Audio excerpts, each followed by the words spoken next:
सूर्यपुत्र कर्ण की मृत्यु के समय स्वयं नारद मुनि युद्ध भूमि में पधारे थे और उन्होंने वहां कर्ण से जुड़े कुछ गूढ़ रहस्य एवं कर्ण को लेकर देवताओं की गुप्त बातें बताई थी, जिसे सुन सभी चौंक गए थे। ऐसा कौन सा रहस्य उन्होंने वहां पर उजागर किया था, इसे जानने के लिए इस वीडियो को अंत तक अवश्य देखें। और अगर आपको ये वीडियो पसंद आए तो इसे लाइक और चैनल को सब्सक्राइब अवश्य करें। इससे हमें और भी अच्छा कार्य करने की प्रेरणा मिलती है। महाभारत के शांति पर्व अध्याय 1 और 2 के अनुसार मृतकों के लिए जलांजलि देकर बैठे धर्मपुत्र राजा युधिष्ठिर के पास बहुत से श्रेष्ठ ब्रह्म ऋषि सिद्ध महात्मा पधारे। द्वैपायन व्यास, नारद, महर्षि देवल, देवस्थान, प्रणव तथा उनके श्रेष्ठ शिष्य भी वहां आए। नारद जी ने धर्मपुत्र युधिष्ठिर से कहा, महाराज आप प्रसन्न तो है ना? इस राज्य लक्ष्मी को पाकर आपको कोई शोक तो नहीं सता रहा? युधिष्ठिर बोले, मेरे हृदय में निरंतर ये विशाल दुख बना रहता है कि मैंने लोभवश अपने बंधु बांधवों का बृहद संहार करा डाला। भगवान नारद, ये दूसरी बात जो मैं आपसे बता रहा हूँ और भी दुख देने वाली है। मेरी माता कुंती ने कर्ण के जन्म का रहस्य छिपाकर मुझे बड़े भारी दुख में डाल दिया है। मैंने अनजाने में राज्य के लोभ में आकर भाई के हाथ से ही भाई का वध करा दिया। इस बात की चिंता मेरे अंगों को जला रही है। मुझको, भीमसेन तथा नकुल सहदेव को भी इस बात का पता नहीं था, किंतु कर्ण हमें अपने भाई के रूप में जानते थे। मेरी माता कुंती हम लोगों में संधि कराने की इच्छा से उनके पास गई थी और उन्हें बताया था कि तुम मेरे पुत्र हो, परंतु कर्ण ने माता कुंती की ये इच्छा पूरी नहीं की। इन गुप्त रहस्यों को ना तो माता कुंती ने प्रकट किया और ना ही कर्ण ने। जब धृतराष्ट्र सभा में कर्ण ने कड़वी एवं रूखी बातें सुनाते थे, उस समय उनके पैरों को देखकर मेरा बड़ा हुआ रोष शांत हो जाता था। मेरा विश्वास है कि कर्ण के दोनों पैर माता कुंती के चरणों के सदृश थे। कुंती और कर्ण के पैरों में इतनी समानता क्यों है? इसका कारण ढूंढता हुआ मैं बहुत सोचता विचारता। नारद जी, संग्राम में कर्ण के साथ ऐसा क्यों हुआ? इसके पीछे कौन सा रहस्य था? आप सब मुझे विस्तार से बताएं। तब नारद जी ने युधिष्ठिर से कहा, भरत नंदन, वास्तव में कर्ण और अर्जुन के लिए युद्ध में कुछ भी असाध्य नहीं हो सकता था। अनग, ये देवताओं की गुप्त बात है जिसको मैं तुम्हें बता रहा हूँ। पूर्व काल के इस यथावत वृतांत को तुम ध्यान देकर सुनो। एक समय देवताओं ने ये विचार किया कि कौन सा ऐसा उपाय हो जिससे भूमंडल का सारा क्षत्रिय समुदाय शस्त्रों के आघात से पवित्र हो स्वर्ग लोक में पहुंच जाए। ये सोचकर उन्होंने सूर्य द्वारा कुमारी कुंती के गर्भ से एक तेजस्वी बालक उत्पन्न कराया जो संघर्ष का जनक हुआ। वही तेजस्वी बालक सूत पुत्र के रूप में प्रसिद्ध हुआ। उसने ब्राह्मणों में श्रेष्ठ गुरु द्रोणाचार्य से धनुर्वेद की शिक्षा प्राप्त की।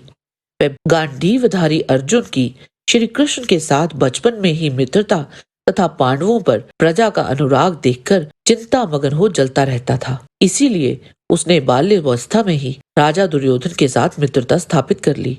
वह आप लोगों के साथ सदा द्वेष रखने लगा। एक दिन अर्जुन को धनुर्वेद में अधिक शक्तिशाली देख कर्ण ने एकांत में द्रोणाचार्य के पास जाकर कहा, गुरुदेव, मेरी इच्छा है कि मैं अर्जुन के साथ युद्ध करूं। निश्चय ही आपका सभी शिष्यों और पुत्र पर बराबर स्नेह है। द्रोणाचार्य कर्ण की दुष्टता को समझकर उससे बोले, वत्स, ब्रह्मास्त्र को ठीक ठीक ब्रह्मचर्य व्रत का पालन करने वाला ब्राह्मण जान सकता है, अथवा तपस्वी क्षत्रिय दूसरा कोई किसी तरह से इसे सीख नहीं सकता। उनके कहने पर द्रोणाचार्य की आज्ञा ले उनका यथोचित सम्मान करके कर्ण सहसा महेंद्र पर्वत पर परशुराम जी के पास चला गया। परशुराम जी के पास जाकर उसने मस्तक झुकाकर उन्हें प्रणाम किया और मैं भृगुवंशी ब्राह्मण हूँ ऐसा कहकर उसने गुरु भाव से उनकी शरण ली। परशुराम जी ने गोत्र आदि सारी बातें पूछकर उसे शिष्य भाव से स्वीकार कर लिया। उस महेंद्र पर्वत पर रहते हुए कर्ण को गंधर्वों, राक्षसों, यक्षों तथा देवताओं से मिलने का अवसर प्राप्त होता रहता था। उस पर्वत पर ऋग श्रेष्ठ परशुराम जी से विधि पूर्वक धनुर्वेद सीखकर कर्ण उसका अभ्यास करने लगा। उस समय किसी वेद पाठी ब्राह्मण की होम धेनु उधर आ निकली। उसने अनजाने में उस धेनु को हिंसक जीव समझकर अकस्मात मार डाला। अनजाने में यह अपराध कर उसने ब्राह्मण से कहा, भगवान, मैंने अनजाने में आपकी गाय मार डाली है, अतः आप मेरा यह अपराध क्षमा करके मुझ पर कृपा कीजिए। ब्राह्मण उसकी बात सुनते ही कुपित हो उठा और बोला, दुराचारी, तू मार डालने योग्य है। दुर्मते, तू अपने इस पाप का फल प्राप्त कर ले। पापी, तू जिसके साथ सदा ईर्ष्या रखता है और जिसे परास्त करने के लिए निरंतर चेष्टा करता है, उसके साथ युद्ध करते हुए तेरे रथ के पहिए को धरती निगल जाएगी। और जब पृथ्वी में तेरा पहिया फंस जाएगा और तू अचेत सा हो रहेगा, उस समय तेरा शत्रु पराक्रम करके तेरे मस्तक को काट गिराएगा। जैसे असावधान होकर तूने इस गौ का वध किया है, उसी प्रकार असावधान अवस्था में ही शत्रु तेरा सिर काट डालेगा। इस प्रकार श्राप प्राप्त होने पर कर्ण ने उस श्रेष्ठ ब्राह्मण को बहुत सी गायें, धन और रत्न देकर उसे प्रसन्न करने की चेष्टा की। पर क्रोधित ब्राह्मण ने कर्ण से बोला, सारा संसार आ जाए तो भी कोई मेरी बात को झूठी नहीं कर सकता। तू यहाँ से जा या खड़ा रह, अथवा तुझे जो करना है वो कर ले। ब्राह्मण के ऐसा कहने पर कर्ण को बड़ा भय हुआ। उसने दीनतावश सिर झुका लिया। वह मन ही मन उस बात का चिंतन करता हुआ परशुराम जी के पास लौट आया। कर्ण के बाहुबल, प्रेम तथा गुरु सेवा से परशुराम जी बहुत संतुष्ट हुए। तदंतर परशुराम जी ने कर्ण को संपूर्ण ब्रह्मास्त्र की विधि पूर्वक शिक्षा दी। ब्रह्मास्त्र का ज्ञान प्राप्त करके कर्ण परशुराम जी के आश्रम में प्रसन्नता पूर्वक रहने लगा। एक समय जब परशुराम जी कर्ण की गोद में सिर रखकर सो रहे थे, एक भयानक कीड़ा कर्ण के पास आया।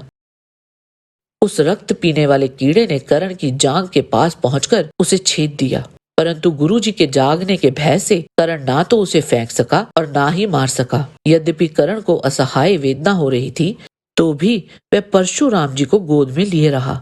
जब उसका रक्त परशुराम जी के शरीर से लग गया, तब भार्गव जाग उठे और बोले, अरे मैं तो अशुद्ध हो गया, तू ये क्या कर रहा है? तब कर्ण ने उनसे कीड़े के काटने की बात बताई। वह कीड़ा वास्तव में भृगु ऋषि द्वारा श्रापित एक राक्षस था, जिसके श्राप का अंत परशुराम जी द्वारा ही होना था। इसके बाद परशुराम जी ने कर्ण से क्रोधपूर्वक कहा, ओ मूर्ख, ऐसा भारी दुख ब्राह्मण कदापि नहीं सह सकता। तेरा धैर्य तो क्षत्रिय के समान है। तू स्वेच्छा से ही सत्य बता, कौन है? तब कर्ण ने अपने बारे में सब बता दिया और परशुराम जी से कहा कि मैंने अस्त्र के लोभ में ऐसा किया है, आप मुझ पर कृपा करें। ये सुनकर परशुराम जी क्रोधित होकर उससे बोले, मूढ़, तूने ब्रह्मास्त्र के लोभ से झूठ बोलकर यहाँ मेरे साथ कपटपूर्ण व्यवहार किया है। इसलिए जब तक तू संग्राम में अपने समान योद्धा के साथ नहीं भिड़ेगा और तेरी मृत्यु का समय निकट नहीं आ जाएगा, तभी तक तुझे इस ब्रह्मास्त्र का स्मरण बना रहेगा।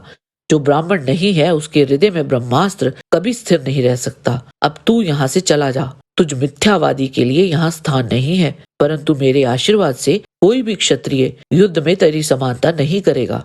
परशुराम जी के ऐसा कहने पर कर्ण उन्हें न्याय पूर्वक प्रणाम करके वहां से लौट आया। नारद जी बोले, ये दो मुख्य कारण थे जिस कारण अजय कर्ण की संग्राम भूमि में ये हालत हुई थी। आज के वीडियो में बस इतना ही। आशा करते हैं कि आपको हमारा ये वीडियो पसंद आया होगा। कृपया इसे लाइक और शेयर अवश्य करें। किसी भी प्रकार की त्रुटि के लिए आप सबसे क्षमा याचना करते हुए आपसे निवेदन है कि प्रेम पूर्वक परम पिता परमात्मा को मन में धारण करें और बोलें, वैदिक सनातन धर्म की सदा ही जय।